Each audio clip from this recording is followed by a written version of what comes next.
요도협착은 재발이 많고 치료가 까다로운 경우가 많은데요. 여러분의 건강을 지키는 5분, 오늘은 요도협착 치료법들에 대해 알아보도록 하겠습니다.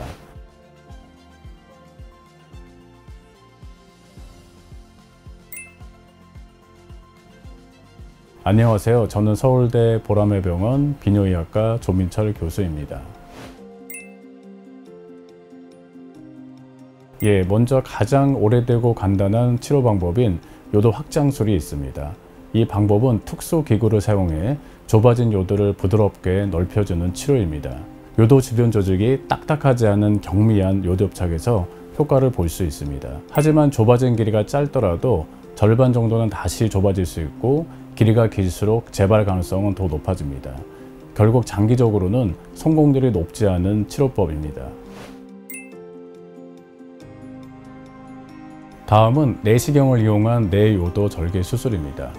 이 수술은 좁아진 부위의 딱딱한 흉터를 레이저나 특수칼로 잘라서 요도를 넓혀주는 방법입니다. 요도 확장술과 비교했을 때 재발 가능성은 비슷하며 좁아진 길이가 짧을 때 이 방법을 권장합니다. 다만 이와 같은 내시경 수술을 2번 이상 반복하는 것은 권장하지 않습니다. 다음은 요도 스텐트입니다. 이는 요도를 넓히는 요도 확장술이나 내시경 수술 후에 다시 좁아지는 것을 막기 위해서 스텐트를 넣어 일정 기간 유지하는 치료법입니다. 하지만 현재 사용되는 요도 스텐트 중에서 미국 식약청에서 승인한 제품은 없습니다. 스텐트는 요도 성형수술을 받을 수 없고 요도가 짧게 다시 좁아진 환자에게 제한적으로 사용할 수 있는 방법입니다.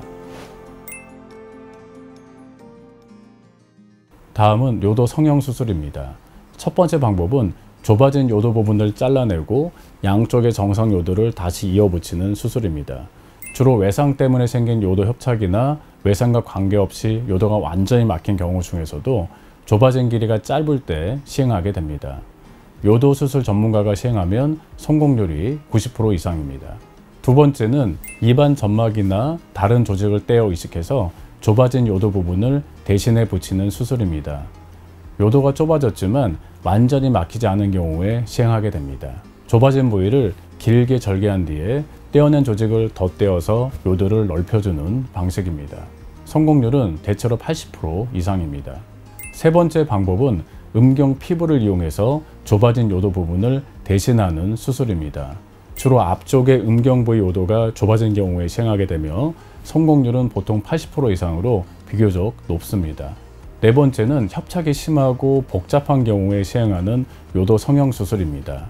음경 피부 상태가 좋은 경우 앞쪽 요도가 심하게 좁아질 때에는 입안 점막과 같은 이식 조직과 음경 피부를 함께 사용해서 한 번의 수술로 요도를 넓히는 방법을 적용할 수 있습니다.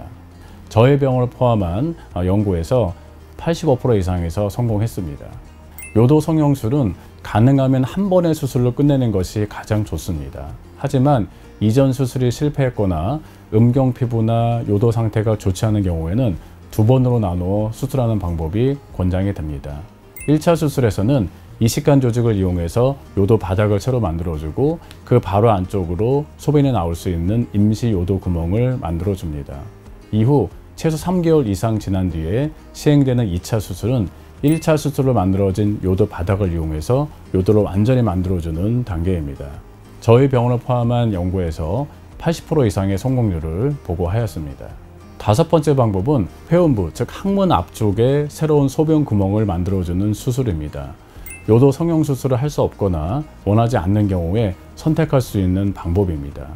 하지만 이 수술을 받으면 이후에는 앉아서 소변을 봐야 합니다. 요도협착 치료는 협착 상태에 맞춘 맞춤형 치료가 핵심입니다. 지난 수십 년간 많은 발전을 이루어서 과거에는 치료가 어려웠던 복잡하고 심한 요도협착도 좋은 치료 결과를 기대할 수 있게 되었습니다. 요도협착이 의심되면 요도수술 전문가를 찾아 상담하시기 바랍니다. 감사합니다.